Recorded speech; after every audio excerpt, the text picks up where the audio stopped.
R L series circuit की तरफ। Dear student, अब आपके पास दो कंपोनेंट हैं, एक आपके पास रेजिस्टर है और दूसरा आपके पास इंडक्टर है। अब आपने रेजिस्टर और इंडक्टर को, इन दोनों को एक अल्टरनेटिंग करंट सोर्स के साथ सीरीज में जोड़ देना है, जो कि हमने इनको जोड़ दिया, कनेक्ट कर दिया।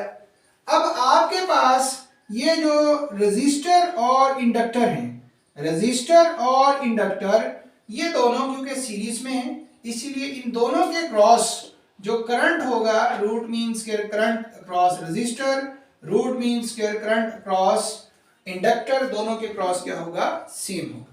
ओके, इसके बाद हम बात करते हैं वोल्टेज की। तो रेजिस्टर के क्रॉस वोल्टेज होगा वी आर, जो किसके बराबर होगा, ये इसको हम लिखेंगे आई आर के बराबर। लेकिन इंडक्टर के क्रॉस जो वोल्टेज होगा उसको हम रिप्रेजेंट करेंगे वी एल से, जो किसके बराबर होगा, root mean square current into X L के बराबर। अब बात वहीं पे आ जाती है कि हमने पढ़ा था कि हमारे पास रेजिस्टर के केस में, रेजिस्टर के केस में हमारे पास जो वोल्टेज है, voltage cross resistor and current cross resistor दोनों आपस में क्या होते हैं, इन फेज होते हैं। Voltage cross resistor and current both are in phase to each other in case of resistor. लेकिन इंडक्टर के केस में हमने पढ़ा था कि इंडक्टर के केस में जो वोल्टेज है वो करंट से लीड करता है बाय पाई बाय 2 या एन एंगल ऑफ 90। तो 90 के एंगल के साथ क्या करता है, लीड करता है। लेकिन क्योंकि ये दोनों कंपोनेंट्स हमारे पास किस कॉम्बिनेशन के अंदर है, सीरीज कॉम्बिनेशन में है, तो दोनों में करंट क्या होगा, सेम होगा। अब हमने जो करंट का वेक्टर बनाना है, वो करंट का वेक्टर आपने इस तरह से बनाना है कि आपके पास वोल्टेज और करंट, रेजिस्टर के केस में वोल्टेज और करंट जो है ये दोनों आपस में क्या हो, इन फेज हो। लेकिन जब हम इंडक्टर की बात करेंगे तो इंडक्टर के केस में आपके पास जो वोल्टेज क्रॉस इंडक्टर है, वोल्टेज करंट को लीड करे, वोल्टेज क्या करे, करंट को लीड करे। तो इस हिसाब से ही आपके पास इस किस्म की डायग्राम बनती है। अब जिस तरह से आपने आरसी सीरीज सर्किट के अंदर पढ़ा था कि हमने जो चीज फाइंड करनी है वो इस वी आर और वी एल का कंबाइंड इफेक्ट फाइंड करना है, मतलब कि root mean square voltage find करना है। रूट मीन स्क्वायर वोल्टेज का मैग्नीट्यूड और उसकी डायरेक्शन दोनों चीजें फाइंड करेंगे, क्योंकि यहां पर हम क्या कर रहे हैं, वोल्टेज को वेक्ट्रिकली सॉल्व कर रहे हैं। इसी तरह से दूसरा जो फैक्टर है हमारे पास वो इंपीडेंस है, मतलब कि हम इंपीडेंस का भी मैग्नीट्यूड और फेज दोनों चीजें डिटरमाइन करेंगे। तो डियर स्टूडेंट, यहां पर आपके पास इस वक्त दो वेक्टर्स मौजूद हैं।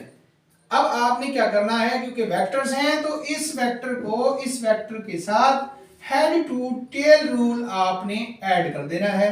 जैसे ये आपने हेड टू टेल रूल इन दोनों को ऐड कर दिया, ये आपके पास वेक्टर था वी आर और ये वेक्टर आपके पास है वी एल, और ये है हमारे पास इन दोनों का कंबाइंड इफेक्ट, जिसको हम नाम दे रहे हैं रूट मीन स्क्वायर वोल्टेज का।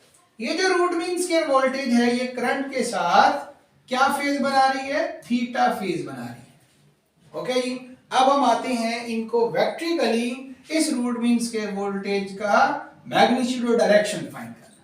तो मैग्नीट्यूड कैसे फाइंड करेंगे, मैग्नीट्यूड फाइंड करने का हमारे पास फार्मूला वो ये था कि हमारे पास जो x और y कंपोनेंट है, ये x कंपोनेंट है, इसको हम यहां पे लिख देते हैं।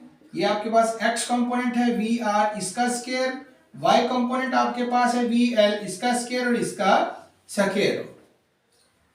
अब आपको पता है कि हमारे पास जो root mean square voltage across resistor है ये आई आर के बराबर है, और जो इंडक्टर के क्रॉस ये हमारे पास आई एक्स एल के बराबर है और इसका स्क्वायर रूट। अब स्क्वायर यहां पर अगर आप खोल देते हैं तो root mean square current square R square plus root mean square current X L square और इसका स्क्वायर रूट। अब यहां से आप root mean square current common ले लें और आपके पास फिर क्या बच जाएगा, R square plus X L square का square root. Root mean square current को हमने कॉमन लेके स्क्वायर रूट से बाहर निकाला तो उसका स्क्वायर खत्म हो गया, तो ये हमारे पास आ गया रूट मीन स्क्वायर वोल्टेज इसके बराबर। तो ये बच्चों आपके पास रूट मीन स्क्वायर वोल्टेज का जो मैग्नीट्यूड आया है वो हमारे पास आया है root mean square current R square plus X L square का स्क्वायर। इसको आप यूं भी लिख सकते हैं, root mean square voltage, root mean square current R square plus X L की बजाय आप ओमेगा एल स्क्वायर भी लिख सकते हैं। और ओमेगा किसके बराबर था, ये था 2 पाई एफ के बराबर। तो आप इसी रूट मीन स्क्वायर वोल्टेज को root mean square current R square plus 2 pi F L square का स्क्वायर रूट भी लिख सकते हैं। तो ये बच्चों आपके पास आ गया magnitude of root mean square voltage. अब हम इसके साथ ही इंपीडेंस का मैग्नीट्यूड भी फाइंड कर लेते हैं। कैसे फाइंड करेंगे इंपीडेंस का मैग्नीट्यूड, इस करंट को इधर ले आए, ये आपके पास बच गया root mean square voltage root mean square current, ये किसके बराबर हो गया, R square plus X L square का square. Ratio of root mean square voltage to root mean square current, ये किसके बराबर था, ये बराबर था इंपीडेंस की। तो अब आपके पास इंपीडेंस Z ये आपके पास आ गया R square plus X L square का स्क्वायर रूट, या आप लिख सकते हैं R square plus omega L square का स्क्वायर रूट, या फिर आप लिख सकते हैं ओमेगा की बजाय 2 पाई एफ एल स्क्वायर का स्क्वायर रूट। ये आपके पास आ गया इंपीडेंस। तो आप इन रिलेशन से रूट मीन स्क्वायर वोल्टेज का मैग्नीट्यूड फाइंड कर सकते हैं, इन रिलेशन से आप इंपीडेंस का मैग्नीट्यूड फाइंड कर सकते हैं। अब हम आते हैं इनके फेज की तरफ, इनकी डायरेक्शन की तरफ। यहां हमने मैग्नीट्यूड फाइंड किया है, अब हम आते हैं डायरेक्शन की तरफ। तो डायरेक्शन कैसे फाइंड करेंगे, तो डियर स्टूडेंट डायरेक्शन फाइंड करना भी बहुत आसान है। जैसे आपने आरसी के अंदर फाइंड किया, डायरेक्शन में हम लिखेंगे theta is equal to tan inverse, y वाला कंपोनेंट लिखेंगे ऊपर VL और x वाला कंपोनेंट लिखेंगे नीचे VR। इसके बाद theta is equal to tan inverse VL की बजाय आप लिख दें omega L sorry IXL, I root mean square current into XL, और VR की बजाय लिखें I इंटू R।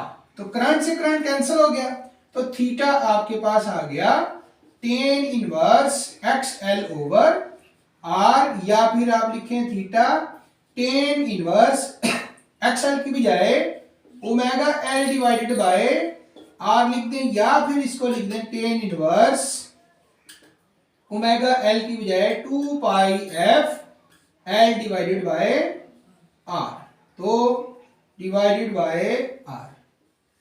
तो ये आपके पास बच्चों फेज, वोल्टेज का फेज करने का मेथड है। इसी तरह से अगर हम इंपीडेंस का फाइंड करते हैं, देखिए यही वेक्टर जो रूट मीन स्क्वायर वोल्टेज को रिप्रेजेंट करता है, यही वेक्टर हमारे पास रेजिस्टेंस का है। वो वेक्टर जो वो वोल्टेज को रिप्रेजेंट कर रहा है क्रॉस इंडक्टर, यही आपके पास किसका है, एक्स एल का वेक्टर है। तो जब आपने आर और एक्स एल को head to tail root add किया तो इनका जो कंबाइंड इफेक्ट आएगा वो आपके पास आएगा इंपीडेंस। इंपीडेंस का मैग्नीट्यूड इस तरह से फाइंड करेंगे, और थीटा ये जो इसका फेज है, डायरेक्शन है, तो डायरेक्शन ऑफ इंपीडेंस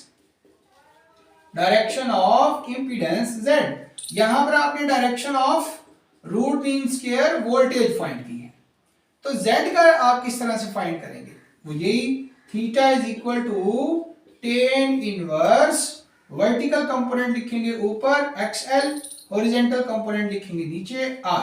तो इस तरह से फाइंड करें, या आप इसको लिख सकते हैं टेन इनवर्स XL की बजाय आप लिख सकते हैं ओमेगा L ओवर R, या फिर आप इसको लिख सकते हैं टेन इनवर्स 2 पाई FL ओवर R।